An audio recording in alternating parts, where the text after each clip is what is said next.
So welcome once again to Radio Primavera Sound. It is Thursday, the first kind of official day of the Primavera Sound Festival. And we are very pleased to have with us FCUKERS. And that is how you say it. Ooh, that's how you say it. Set the record straight. Exactly. We're not the BBC. We can rock it. Tell it like it is.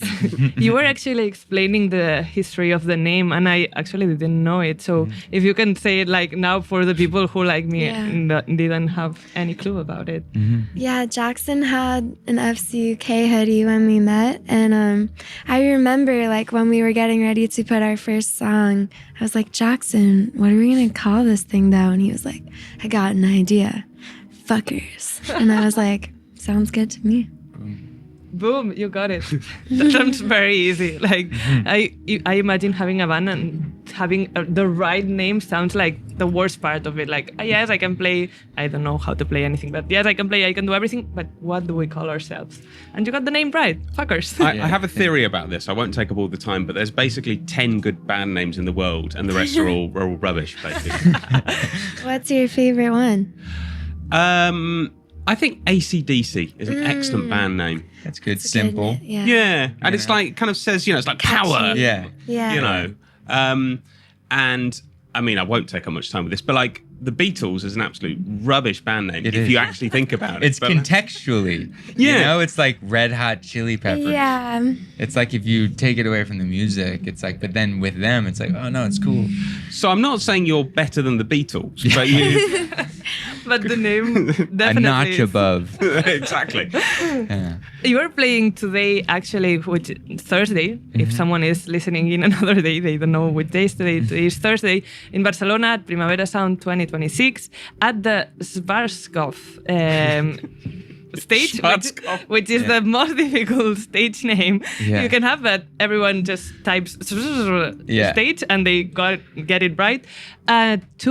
2:40 a.m. What can someone who has never been to a FCUKERS live set expect for today or any day? You can expect to maybe dance and have a good time. And there might be some like haze on stage. Yeah, some flashing lights maybe. Bit of haze.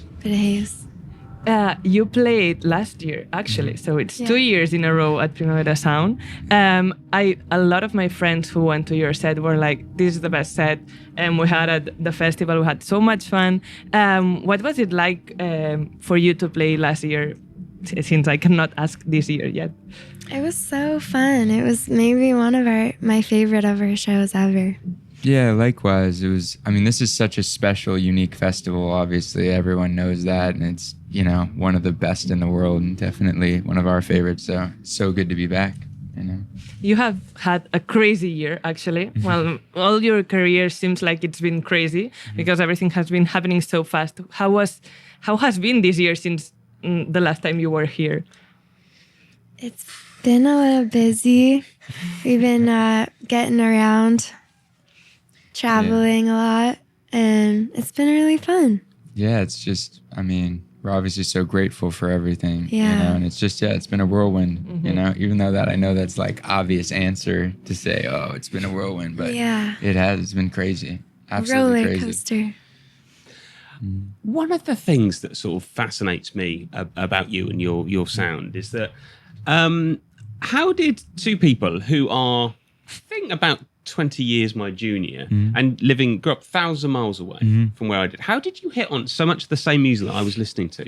Like UK garage and jungle and like basement jacks and things. How did that happen?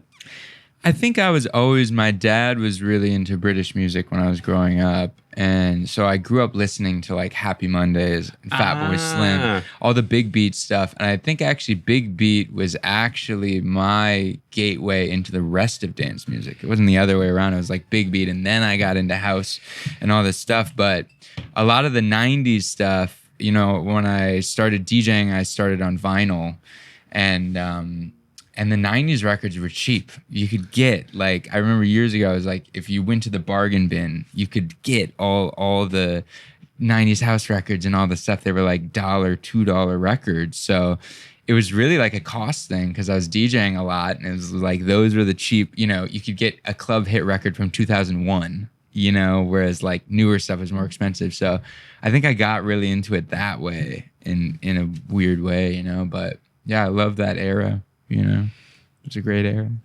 And you are heavily into reggae and dubstep as well, I think, most Shanny. Like, Yeah, no, I was gonna say that's been kind of the interesting thing the whole time is that I feel like when we met, we both had really different influences and like kind of like that coming together. Like we're always coming at a song from maybe a bit different sides in a way that's cool.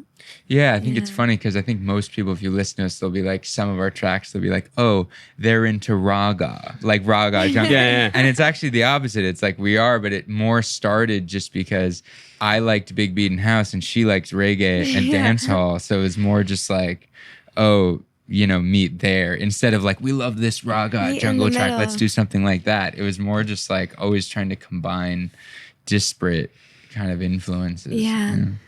because you were in sort of indie bands before, right? Mm-hmm. Totally. Yeah. I mean, was it like a sort of conversion? You were like, nah, I can't be asked to make this anymore. Or do you think someday you might kind of head back to?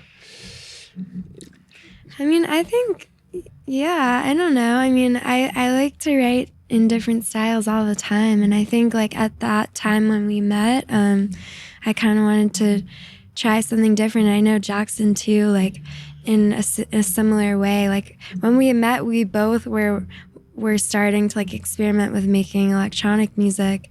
And so it was kind of like perfect timing when we met because we both like wanted to try it. And yeah. Yeah, I mean, I remember it's funny because when I played in indie bands, I remember the critique people would always give me was that I was too focused on the drums and the beats, and the songs kind of felt lacking. And I think it's funny because it's like in dance music, obviously, like groove is so important. So I think even when I wasn't making dance music, I was always just like hyper focused on drums and groove, like more than anything else, you know? And am I right? I mean, that basically, as soon as you started making music together, it clicked, right? Yeah, Kind of. no, you know, it was like the first, we were like kind of just, we met and we didn't really have grand aspirations. It was just like, we just wanted to make music for fun.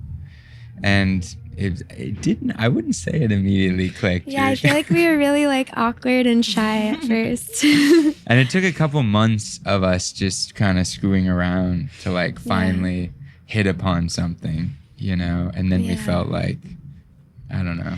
Yeah, and we didn't have any like, okay, like we gotta make a song and we gotta put it out and then we gotta play a show. Like it was very much just like, well, it would be fun to like maybe try and make some beats together and like songs together. And so we were like, when it feels right, you know, we'll maybe put something out. But yeah, it was very much like for fun and just for us. Yeah, we thought we'd play one show. Yeah. Honest to God. Yeah, we were like, That was we'll our plan. just We're do like, a we'll show play one for show our and friends and it'll be That's a it. party. Yeah, that'll be it. Yeah. No puedes no verlas, ¿verdad? Dejan huellas que no se borran fácilmente. Juegan como si el tiempo no fuera con ellos. Sin decir una palabra, pero aún así te obligan a parar y mirar. Se quedan en tu cabeza, mucho después de que el show termine. Por más que las persigas, simplemente siempre estarán un paso por delante. Superstar. Superstar, de Adidas Originals. How was the first show? Because I've read somewhere that to push yourself to put out the music, you were like, we have to book something and then we'll put it out because we have to do the show. How was that? Did it feel awkward or did you already feel like, okay, we got something, like we can do it? I mean, I think until the first show, like we didn't really realize what it was, kind of. I mean, we literally finished the song that week on the Monday, and like Jackson quickly uploaded it, and we were like, oh, okay, well, like shit, we gotta hurry because the show is on Friday. But it was funny though too because the reaction at the show was so big. Like, you know, the show packed out, and it was funny because I don't think you know, either of us anticipated that. And we even thought when we finished the song, we're going to put it out and we were having the show, we were like, show will be fun. We were like, song's cool. You know, we didn't think like, and I think both of us looked at each other. It was actually people's reaction that made us realize after the show, we kind of walked off and the reaction was kind of like, that was different. Like there's something there. And it kind of, I feel like made us kind of look in the mirror and go, wait, there's actually something here. And there's like this aesthetic and there's this world and it's like, and people really reacted, you know? Yeah, it was crazy. It kind of was premonitory from the beginning. Your career would blow up since the first show. What's the craziest thing that has happened to you since that time? Like something that you're like, I cannot believe we have lived that, apart from everything, which I get every day feels like that. But what's the craziest experience you remember or something that... I feel like maybe, it's hard. I mean, there's been so many, like, it's been such a crazy year, but I feel like for me, maybe like Beck coming on stage with us for our show in LA was like a crazy moment. Cause I remember like growing up listening to Beck and like the fact that he was performing on stage with us was like just so crazy and cool. And I was like, wow, this is crazy. Yeah, I mean, for me, there's definitely more crazy ones that I could probably not go into on radio, but there's but like a funny one was when we were on the Tame Impala tour opening for them.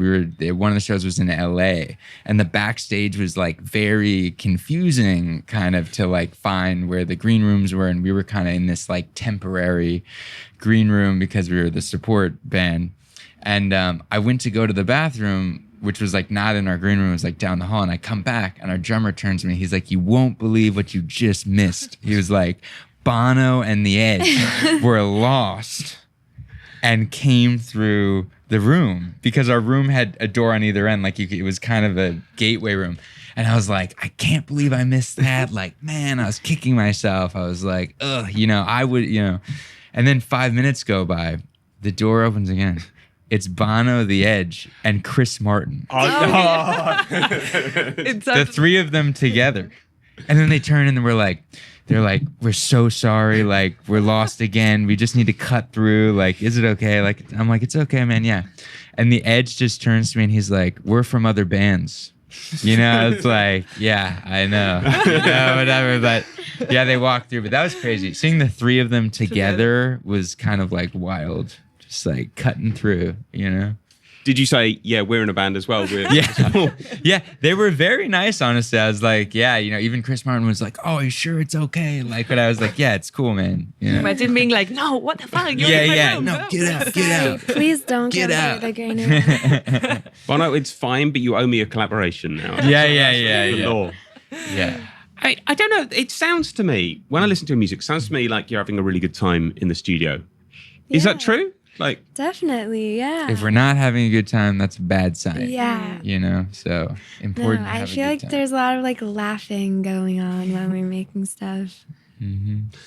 And is it kind of hard to get that energy you've got, the live energy you've got on record? I mean, because a lot of people try to do it and fail, to be honest. But like, yeah.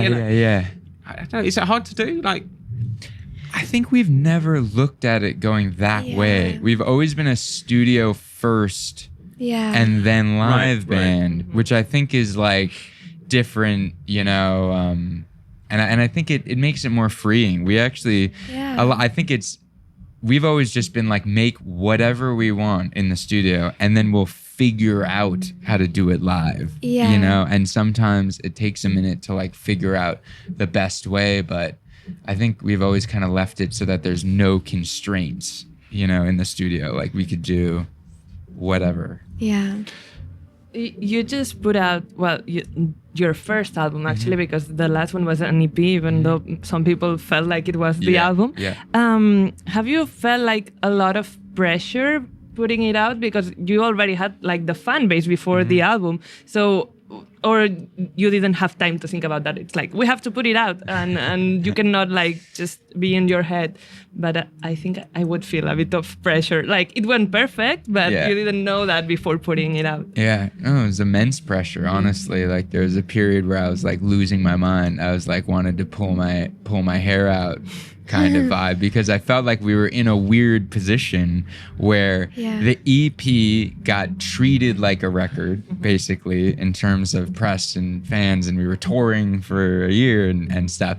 But also, so we had the kind of dual problem of the pressure of a debut album, but it also was kind of like a sophomore album in the sense that our EP had kind of been the introduction to the world. So I felt like it was a bit of a conundrum, kind of. But honestly, yeah, it worked out for the best. And when we met Kenny Beats, it was just like, it really started to flowing. And it was funny, we were at this moment where I felt like I had nothing to lose in a weird way. I don't know. Yeah, no, I mean, we were kind of, we were working on some other songs in New York and we were a bit stuck. And so when we met Kenny, like, we didn't even have a plan to make an album. Like, we had just told our label, like, yo, we can't deal with, like, deadlines right now. Like, it's kind of stressing us out and, like, we might not have any music for a while. And then, so, like, that kind of took the pressure off, I think, us being like, all right, we need to just chill. And then we met him, and then we ended up recording this album, like, so quickly. I mean, talking of the debut album, and talking of names, I want to say it's called Ö. Yeah. Is that correctly pronounced? You could say ooh or oh or open to interpretation. Because it's like German, Turkish, and Finnish, I believe. The three. I'm leaning towards the kind of German Ö. Yeah. Yeah. Okay. It's open to interpretation. Okay. Good. And was there like at one moment where it all kind of clicked, where you're just like, yeah, this is going to work? I mean, I know you said like meeting Kenny, but it was like you were recording something and it was like, okay, that's it. I think it was the first day we met him. Yeah. Yeah, because we were just meant to go have a coffee and say what's up to him. And then we ended up like talking and it was like a good vibe. And then he was kind of like, you guys trying to cook right now? And we were like, yeah, fuck it, let's do it. And then we did like 2 song ideas on the first day, which one of them was Lucky. And I remember we had like a meeting that we were supposed to go to after, like, because we thought we would only be there like an hour or something. And we were like, you got to cancel the meeting. We got to stay. And we both left that and we were just like, I feel like really excited after like a period of where we were kind of feeling stuck. So it was like very like, yeah, it was very exciting and cool. And I think I read somewhere that one of the important things for you is to be quite minimal. So although it's quite loud, it's like a few elements done well. Is that right? I think on this album, you know, because we were drawing from a lot of, we were just listening at the time to all this club music from our youth, like not the 90s stuff, more like the, like, you know, NERD, Outkast, more like the R&B rap, like Nelly Houghton here, like all that kind of club hits from our youth. And all that stuff is pretty minimal, you know, like the arrangements are like 4 hot elements. And our EP was a bit more maximalist in terms of like how many sounds we were throwing in production. And this one, I think that was one thing we focused on to kind of give, I think, cohesion, even though we were genre hopping, like all over the place, you know? I'm sure you don't do requests, but I have a request. Jackson, you said once, and I'm quoting you, of Armand van Helden. Armand is like my Kobe Bryant. Yeah. I would love to hear an Armand van Helden remix of one of your songs. I would love that too. Shout out. Let's make that happen. I think that would be an excellent request taken. Yeah, yeah. I mean, I'm not going to pay for it because I don't have that kind of money, but you know, I'm sure. It's also my request. 2 requests. Double request. I have just one last question, and we'll let you go. But I've been having a bit of fun interviewing artists these days. Well, we just started, but and there's a the page of Primavera Sound, it has like a spreadsheet where you can get an idea of every artist, and it has a few questions and it answers everyone. And I want to know, how would you answer your own? So the FCUKERS spreadsheet thing that you can make an idea of who you are. And I want to know if it matches what the Primavera Sound staff people put out. So I'm gonna read you the questions, and then you can give me the answers, and let's see if they thought the same. Okay. Where to start with FCUKERS, and they put a song that people who don't listen to you could start with. I'm gonna guess Bon Bon. Yeah. That's the one. I would play that one too. Yeah. They say, with Bon Bon, a bouncy delirium that sounds like someone gave Basement Jaxx production a facelift. Mm-hmm. So I think you agree with the person who wrote that. Mm-hmm. What should you know about FCUKERS?